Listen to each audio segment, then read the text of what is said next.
Hello, I'm Brian Boyd, and I am so excited to be with Elaine Yu today, who is talking about her new book. Elaine, how are you doing today? I'm good, thanks. Good. So tell us, you have written a book. I won't spoil it, but tell us what's the name of the book, and it's a memoir, right? So tell us the name and why. How did you come about this? Um, so my memoir is named Ugly Dumpling, Awesome. and yeah, and you know, I didn't always want to write a memoir.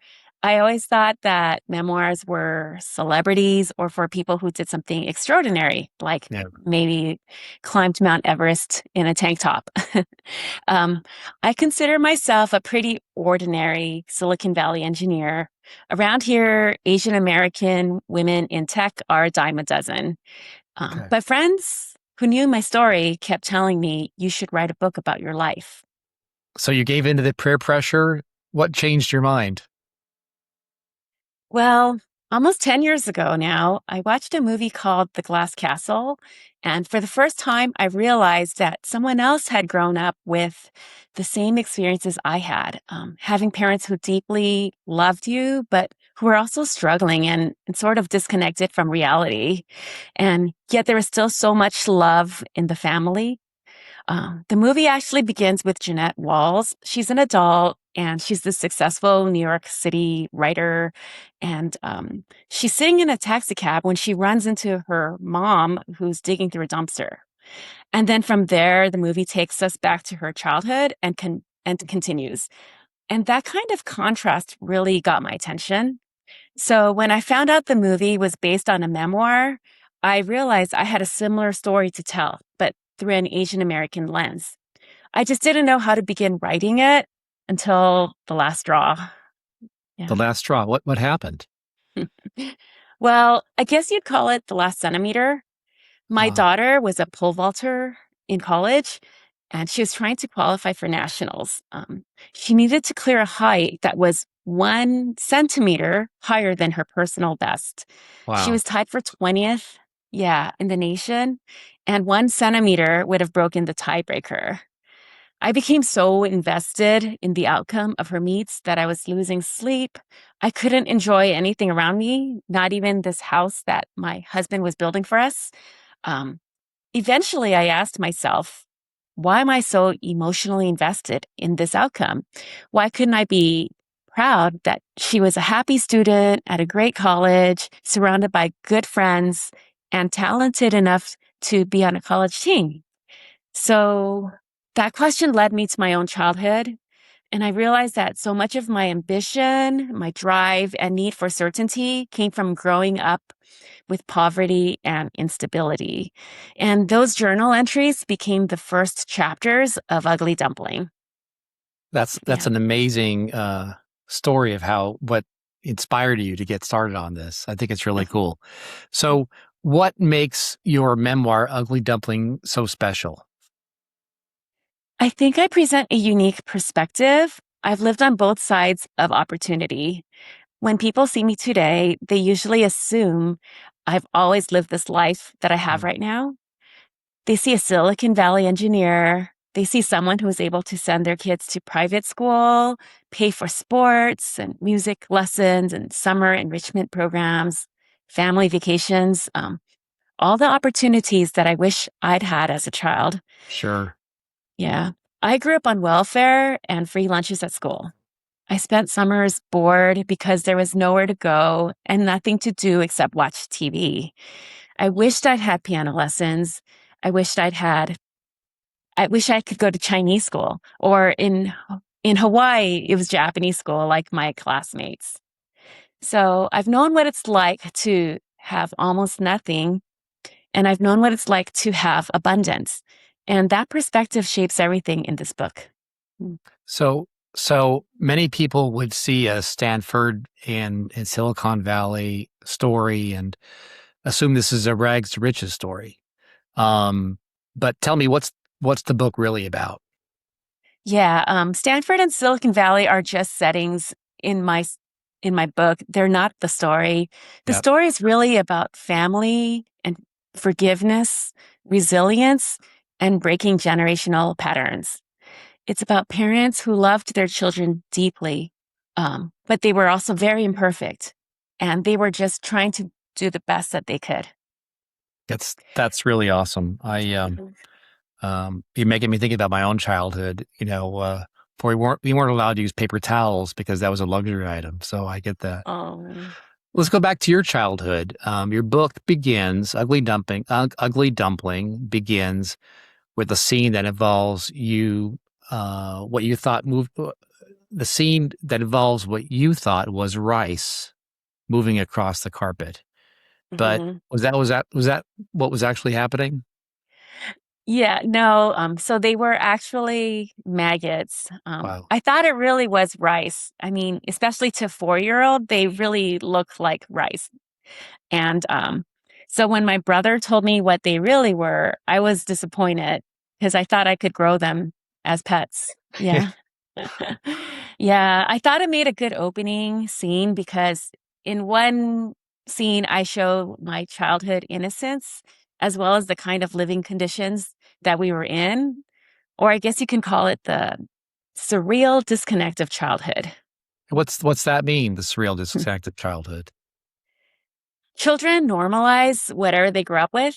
Uh, So when I was young, I didn't have another reference point. I thought I didn't know my mom's behavior was unusual. I didn't know eating chili and rice for every meal was not normal, or having a homeless person as a neighbor downstairs was not normal, or that living in apartment complexes where people were getting shot was not normal. Um, there are probably some scenes in my book that are heartbreaking or completely absurd, but at the time they felt very normal. I think a lot of us listening to this podcast can relate to that. I honestly do. So let's go back a second. You talked about your mom's behavior being unusual. Can you share more about that? Yeah, so my mom has always been extremely loving. Even now, she's very verbally affectionate. She used to always call me the treasure of her heart, or in Chinese, it would be samgong bobu. She still calls me that now. Mm. So I never doubted that she loved me. In fact, the original title of my book was Treasure of My Heart. Um, but she also had behaviors that I didn't understand. During her mental health episodes, she would say really hurtful things. Then, when she snapped back, she'd go right back to calling me the treasure of her heart. So, as a child, it was really confusing. I never knew which version of my mom I was going to get. Um, as I got older, my goal was trying to not trigger her bad moods. I started believing that if I did everything right, maybe I could control her emotions. So my journey to becoming an engineer was in part due to wanting to control her moods and to find a stable career um, to control her moods. Mhm. Um, Today, I'm an empty nester. I'm able to provide for her now, yet she still struggles with her moods. That led me to realize that there was probably something deeper going on than simply difficult life circumstances, probably some kind of mental health struggle. Yeah. Yeah, mental health, that's is becoming easier to talk about. But I'd imagine many Asian families still struggle with those types of conversations. Mhm. Elaine, is that what you think it is? Yeah, I think it's a lack of awareness and stigma. Yeah. In many Asian families, mental health simply wasn't talked about. You just endured it and you kept it private. Um, my hope is that Ugly Dumpling helps create conversations that families never before felt safe having. That's great. Mhm. What about the rest of your family? What was your relationship like? My father wasn't really around. My brothers are 5 and 6 years older than me. And when you're a kid, that difference feels huge. So they took it upon themselves to become father figures to me. They made it really clear to me, but they never had good role models themselves, and they were surely not reading Dr. Spock books. They were just figuring things out. So they also enjoyed the privileges of being older siblings. In Chinese culture, respect for elders was a big thing. Sure. Um, yeah, so most of the time, it felt like they were bossing me around. Oh, Yeah, but they were also a lot of fun. I credit them for some of um, the happiest childhood memories in our tiny apartment. Um, and they definitely grew up too soon. My brothers were babysitting me since the time they were 7 and 8 years old. no. And later, yeah, my brothers would walk me to school. They helped to earn money for the family. And they even volunteered to beat up kids who bullied me. And they worried about adult problems as children. And eventually I did too. So did other people in your circle ecosystem know what you were experiencing? Yeah, apparently not. I reconnected with a few teachers over the years and over the course of writing this memoir. And after they heard my story, they told me how sorry they were that that they hadn't known. But I don't expect them to have known because I learned at a really early age to how to compartmentalize. Um, so when I was young and I poured my energy into things I could control. So that was school and playing at recess and telling stories to my friends. Humor actually became one of my coping mechanisms. Yeah. Looking back, I don't think people knew what was happening at home because even I didn't know. I didn't fully understand what was happening. Um, Only as an adult was I able to connect the dots. That makes a lot of sense, Elaine. Yeah. I really does.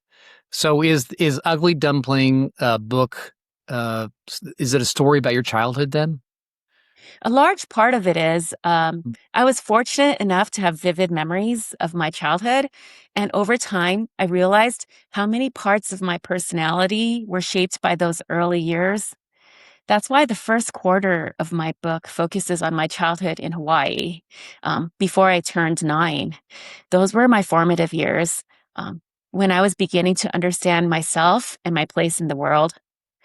But the memoir isn't just about my childhood. It also tells it also tells my parents' stories Mm. because understanding their backgrounds helped me understand why they raised me the way they did, um, even though I couldn't see it at the time. Then the story follows me into adulthood, exploring how like my childhood shaped the way I raised my own children, the scarcity mindset that's hard to shake, the ambition that I expected my kids to also have, and the fears and anxieties that I still wrestle with. Um, so finally, the story comes full circle. Today, my mother is elderly and I'm her caregiver.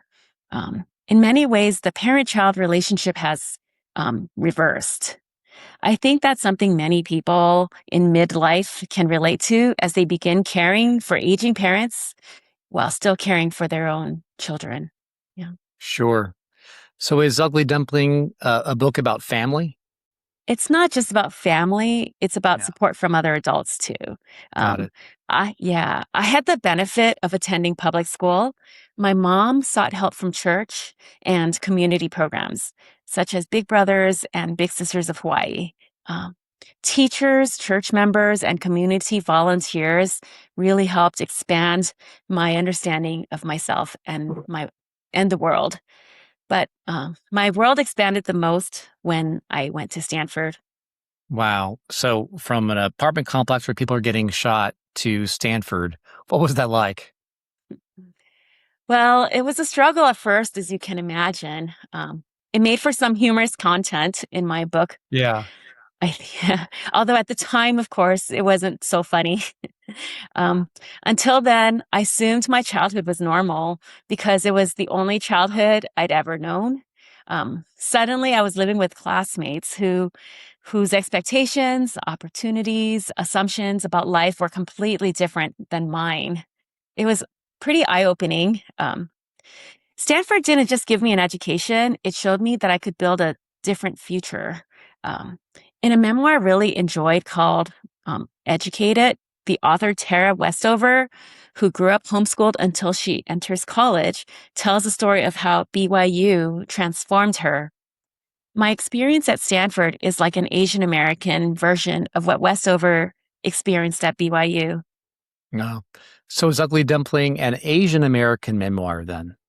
I think it's an Asian American memoir because I'm Asian American. My experiences were shaped by my family's culture, the language that we spoke at home, and the way people saw us. But it's probably not the kind of Asian American story people expect. When people think of Asian American memoirs, they often picture tiger parents and highly educated immigrant families with sky high expectations. My story is different. It's about poverty, public assistance, mental illness, and trying to make sense of it all. Um, but underneath all that, I think the emotions are universal. Loving someone who's complicated, trying to make sense of childhood, finding where you belong, and building a better future than the one you inherited. So the story takes place over a lot of years. As I'm new to the story, just like our listeners. Do you think what happened in the past and the entire story is relevant today? Yes, I think so because the book talks a lot about mental health, and I Hmm. think we're more willing than ever to talk honestly about mental health.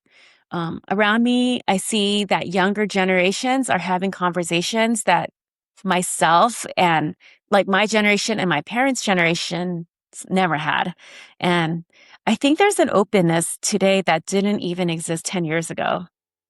So Elaine, that must have been difficult to write honestly about your family's mental health struggles. Was it? Yeah. Yeah, it was very difficult. Wow. Yeah, even when we were writing the book description, I found myself wanting to soften that language.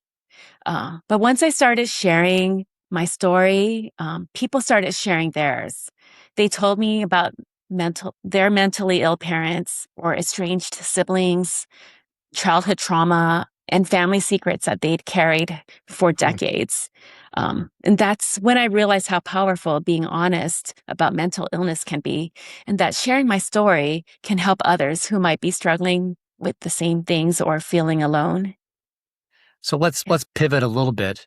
The title, Yeah. "Ugly Dumpling." Uh, where did that come from? Why do you call the book "Ugly Dumpling"?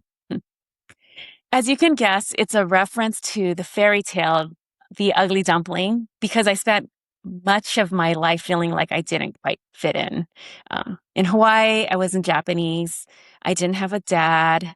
My mom didn't have a job. I just always felt different. Even at home, I felt different being the only girl and so much younger than my older brothers.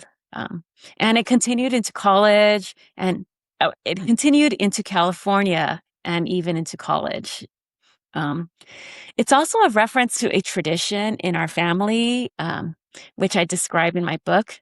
So every Christmas, my husband and my kids, we wrap dumplings, and the ugly ones, um, the ones that can't withstand being boiled or else they'll fall apart, they get thrown into the frying pan to become pot stickers. They always tasted better that way to us, and that became the inspiration for my book cover. Yeah, I love the book cover. And for those of you listening to this podcast, be sure to go to uglydumplingbook.com and you can see it for yourself. So tell me about it. Tell me about the book cover. So if you look closely at the dumpling in on the cover, it's actually a pot sticker. Yeah. Yeah, just like in our family tradition, the ugly dumpling becomes a beautiful, crispy, golden pot sticker. The other symbol is the gold on the plate. It's inspired by the Japanese art of kintsugi, where broken pottery is repaired with gold.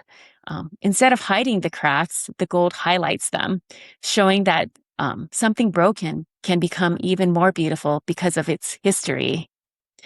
Of course, in real life, it's just one broken piece of pottery, but my cover combines three different pieces. They can represent the three parts of my life that shaped me: my Asian heritage, my childhood, and the life I built in Silicon Valley. Or they can represent three generations: my mother, me, and my daughter. The whole cover is really about transformation, that broken pieces held together by love can become something beautiful. That's great. I Mhm. imagine that the readers of this book will learn some lessons. But what did writing the book teach you, Elaine? It helped me understand myself. It helped me understand why I parented the way I did. And it gave me a much deeper compassion for my mom. Well, Yeah. we'll wrap this up with this last question. Um, if if if the reader of the book only takes away a couple points from the memoir, what do you hope they remember?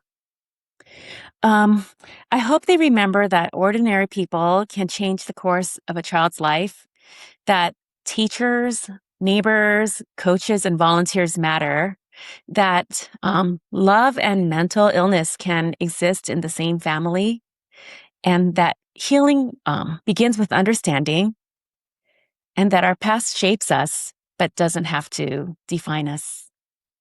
Those are great points. Elaine, thanks for taking some time to share about your memoir, Ugly Dumpling. Uh, Again, for those of you listening or watching, you can go to uglydumplingbook.com and you can get your copy. And Elaine, thank you so much for any last thoughts you want to share with the listening audience. Um, no, I just really so happy that I can finally bring the story to the world. And I would just love for you to, you know, read the book. And my contact information is on the website. So I'd love to hear from you, actually. And especially if my story touched you, or if you would like me to, if you have any questions more about my life that I didn't cover, I'd be happy to share more with you. That's awesome. I talked to a lot of authors, but many authors aren't as accessible as you, so that's really cool. Thanks for listening to today's podcast about uglydumplingbook.com. You get it. I'll try it again. Thanks for listening to this podcast about Ugly Dumpling, the book, the memoir by Elaine Yu. Again, you can get that at uglydumplingbook.com. Thank you.